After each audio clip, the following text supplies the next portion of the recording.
اور میں سمجھتا ہوں کہ میرے لیے میرے والدین کا جو سب سے اہم اور سب سے صحیح فیصلہ رہا اور سب سے صحیح ڈیسیژن رہا، وہ فیصلہ یہ تھا کہ انہوں نے میرا داخلہ دارالعلوم ندوۃ العلماء میں کروایا۔ دارالعلوم ندوۃ العلماء کسی عام مدرسے کی طرح ایک مدرسہ نہیں ہے، بلکہ یہ ایک فکر ہے، ایک مشن ہے، ایک مقصد ہے اور ایک منہج ہے جس کو اختیار کر کے ہم موجودہ زمانے میں حالات کے تقاضوں کا لحاظ رکھتے ہوئے پوری امت بلکہ پوری انسانیت کی صحیح رہنمائی کر سکتے ہیں۔ دارالعلوم ندوۃ العلماء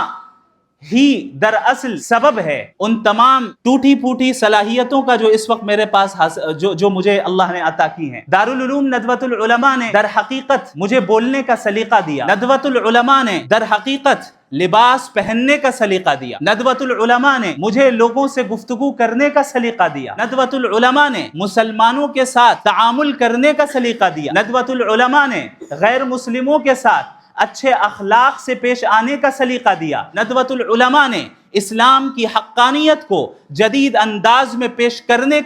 کی صلاحیت اور جدید انداز میں پیش کرنے کا سلیقہ دیا، ندوۃ العلماء نے تفقہ فی الدین کی اہمیت سکھائی، ندوۃ العلماء نے اپنے بڑوں کی قدر کرنا سکھایا، ندوۃ العلماء نے اپنے والدین کی اطاعت کرنا سکھایا، ندوۃ العلماء نے قرآن کریم کو غور و فکر کے ساتھ پڑھنے اور سمجھنے کا سلیقہ عطا کیا، ندوۃ العلماء نے احادیث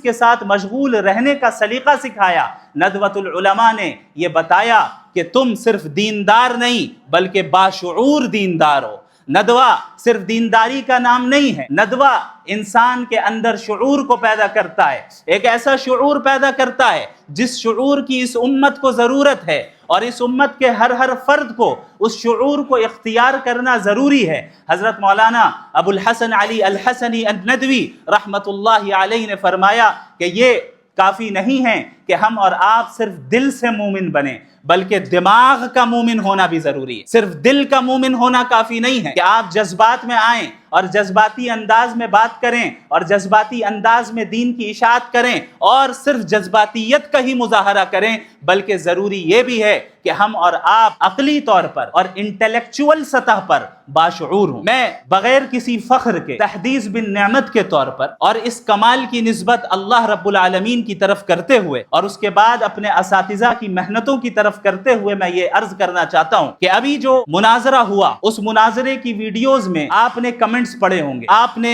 لوگوں کے تاثرات دیکھے ہوں گے اور سنے ہوں گے۔ ابھی میں دلی کے ایئرپورٹ میں تھا، وہاں پر چند غیر مسلمان میرے پاس آئے اور انہوں نے کہا کہ ہمیں بڑی خوشی ہوئی کہ آپ نے مذہب کا مقدمہ رکھا اور اس انداز میں رکھا کہ ہمیں تعجب ہوا کہ کوئی مدرسے کا اسٹوڈنٹ بھی اس طریقے سے بات کر سکتا ہے۔ آپ ناراض نہیں ہوئے، آپ نے اس شخص کی شخصیت کا خیال رکھا، آپ نے ان کا احترام کیا۔ میں بغیر کسی مبالغے کے یہ کہتا ہوں کہ یہ سلیقہ مجھے ندوۃ العلماء نے عطا کیا۔